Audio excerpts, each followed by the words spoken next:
दोस्तों, आपका स्वागत है हमारे यूट्यूब चैनल पर। मैं आशा करता हूँ कि आप सभी अच्छे होंगे।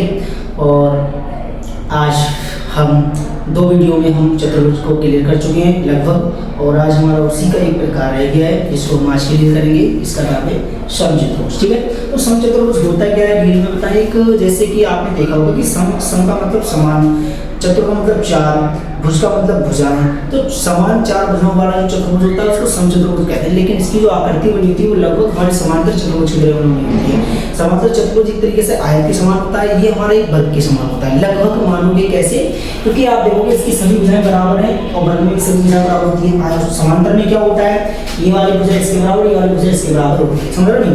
तो ये इसकी जो समान जो आमने सामने वाली भुजाएं होती है वो लगभग समान होती है, सारी भुजाएं ही समान होती हैं। लेकिन फर्क क्या होता है वो आप समझिएगा।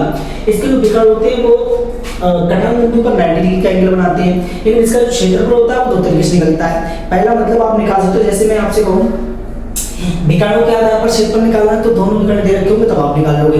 दूसरा, एक भुजा दे रखी हो, दूसरी इसकी क्या है, जैसे मैं आपसे कह दूं कि इस टाइप से आपका दे रखा है, जैसे कि आप समझ सकते हैं इसकी हाइट दे रखी हो, हाइट, तो ये इसकी हाइट आ जाएगी लगभग, मान लो ये वाली हाइट है। तो ये अगर हाइट के बेस पर अगर दे रखा है, हाइट के बेस पर, तो हाइट के बेस पर भी आप निकाल सकते हो।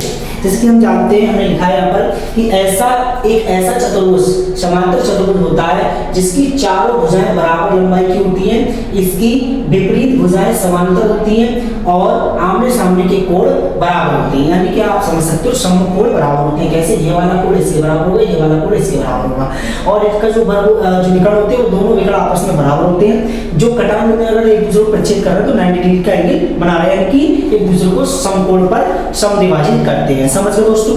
इसका जितने भी एंगल मतलब ट्रायंगल बन रही है, सारे ट्रायंगल का माप कैसा होगा, बराबर होगा।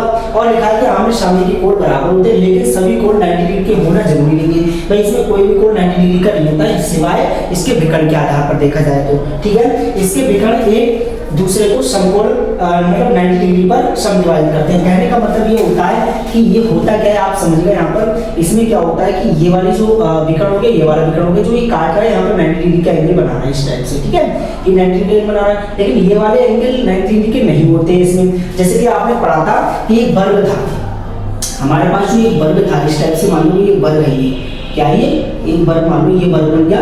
इसके ये 90 डिग्री के थे, ये 90 डिग्री थे, ये 90 डिग्री का था, ये 90 डिग्री का, सब 90 डिग्री का एंगल बनाता था। यानी इसके विकर्ण भी 90 डिग्री का एंगल बनाते थे जहां पर प्रतिच्छेद करते थे, और इसके ये जो कोण थे इन पर भी 90 डिग्री का एंगल बनता है। लेकिन इस पर क्या है, केवल विकर्ण 90 डिग्री का एंगल बना रहा है और इसके जो कोने हैं ये 90 डिग्री का एंगल नहीं बना रहे हैं। आपको मैं बता दूं कि समांतर चतुर्भुज से ये कहीं गुना अलग होता है। कैसे, उसका क्या होता है, उसके ये जो होता है ना इस टाइप से होता है थोड़ा, ये वाली लाइन इसके बराबर, ये लाइन इसके बराबर होती है। लेकिन इसमें क्या है, इनमें सभी रेखाएं आपस में क्या होती हैं, इक्वल होती हैं। ठीक है दोस्तों, यानी कि मैं कहना चाहता हूं कि इसमें सभी रेखाएं कैसी होती हैं, आपस में इक्वल होती हैं, इसलिए ये क्या होता है, समांतर चतुर्भुज से अलग होता है। ठीक है, अब मैं बात करूंगा, अगर इसके आपको एक बार इसको स्क्रीनशॉट ले लीजिए और या लिख लीजिए, मैं इसको मिटाने वाला हूँ, इसका क्षेत्रफल के बारे में आपको चर्चा करूंगा। ठीक है, मिटाइए, लिख लीजिए, हो गया। मैं इसको मिटा रहा हूँ, देखिएगा बिग एग्जाम्पल की मैं आपको समझाऊंगा इसके लिए।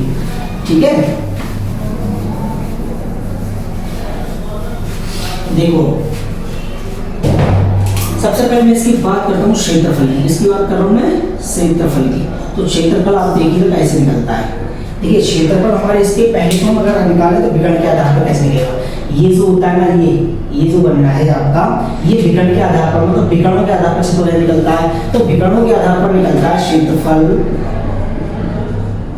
ठीक है, विकर्णों के आधार पर क्षेत्रफल कैसे, क्षेत्रफल कैसे निकालेंगे कि क्षेत्रफल पहले दो तरीके क्षेत्रफल निकालते हैं। इसका पहले निकलेगा विकर्णों के आधार पर। विकर्ण के आधार पर कैसे निकालोगे, अगर मान लो क्वेश्चन दे रखा है, अगर उसमें केवल विकर्ण दे रखे हैं और कुछ दे रखा है तो आप कैसे निकालोगे वो भी देखिएगा।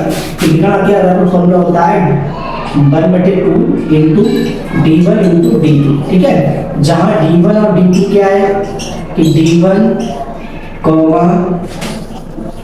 d2 है ना, वो आपके विकर्ण है, क्या है, विकर्ण है। ठीक है, तो विकर्ण ले लेते हैं इनको। उसके बाद भुजा के आधार पर निकालना, तो कैसे निकालोगे? भुजा के आधार पर क्षेत्रफल जो होता है इसका, उसका फॉर्मूला आपको सिंपली दिखाई देगा कि a गुणा h। जिस प्रकार समांतर चतुर्भुज में होता है b गुणा h, इसमें क्या होता है a गुणा h, क्योंकि इसमें सभी भुजाएं बराबर होती है, इसमें हमें लंबाई चौड़ाई रखी होती है, इसमें केवल भुजाओं का महत्व रहता है, एक बराबर होती है। उसके बाद मैं इसके अगर परिमाप की बात करूं तो परिमाप आपको क्या रहने वाला है? जैसे परिमाप की बात करें तो परिमाप क्या रहता है भाई? सेम मेथड कि भुजा और भुजा की संख्या, तो भुजा की संख्या कितनी है? 4, और भुजा कितनी है? 1, तो कितना हो जाएगा? 4a, यानी कि क्या निकल के आ गया इसका परिमाप? 4a। अब इसके एग्जांपल की बात कर लेते हैं, तो एग्जांपल पे चलते हैं। ठीक है, एग्जांपल बहुत सिंपल होना चाहिए इसका। अब हम बात कर लेते हैं एग्जांपल। जैसे कि मैंने मान रखा है एक समचतुर्भुज दे रखा है जिसका d1 15 सेंटीमीटर है, d2 15 सेंटीमीटर है, h 12 सेंटीमीटर और ये कितना है? 15 सेंटीमीटर की भुजा इसकी दे रखी है। तो जैसे कि हम अगर इसके सबसे पहले इसकी निकालेंगे विकर्णों के आधार पर, मतलब d1 d2 के आधार पर, इसमें 1/2 d1 d2 d2 वैल्यू रख के हमने ये सॉल्व कर लिया। वैल्यू 15 15 15 15 होता है 225, 2 से काटोगे तो 112.5 आएगा सेंटीमीटर स्क्वायर, इसका आंसर हो गया। दूसरी अगर मैं बात करूं इसके केवल एरिया की, वो भी हमारा क्या दे रखा हो? एक साइड मतलब कोई एक साइड रखी हो और उसके बाद एक उसकी टोटल हाइट, जैसे कि एक कोई साइड है मतलब साइड रखी है और क्या रखी है? हाइट रखी है, तो 15 हो गया साइड, यह